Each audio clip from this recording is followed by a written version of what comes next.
নাগরিক সমাজের অংশীজনদের নিয়ে একটি জাতি ধর্ম লিঙ্গ শ্রেণীর অন্তর্ভুক্তিমূলক অন্তর্বর্তীকালীন সরকার গঠনের রূপরেখা প্রস্তাব করেছে বিশ্ববিদ্যালয় শিক্ষক নেটওয়ার্ক।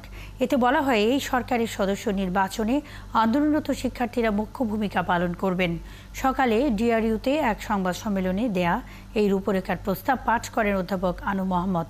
এতে বলা হয়, অভ্যুত্থানের মূল শক্তিগুলোর সম্মতিক্রমে নাগরিক ও রাজনৈতিক শক্তিসমূহের মতামতের ভিত্তিতে এই সরকার গঠন করা হবে। সেই সরকারের কাছে শেখ হাসিনা সরকার পদত্যাগ করার কথাও বলা হয়েছে রূপরেখায়।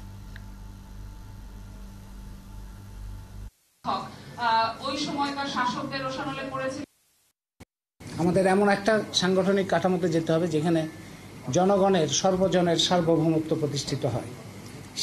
সেটার জন্যই আমরা একটা সাধারণ রূপরেখা এখানে উপস্থিত করছি, প্রাথমিক একটা রূপরেখা। আমি মনে করি যে যারা আন্দোলন সংগ্রামের মধ্যে আছেন তাদের সকলের অংশগ্রহণের মধ্যে দিয়ে এটা আরও সুনির্দিষ্ট হবে এবং জনগণের ক্ষমতা জনগণের হাতে আসবে এবং বাংলাদেশ জনগণের হাতে আসবে।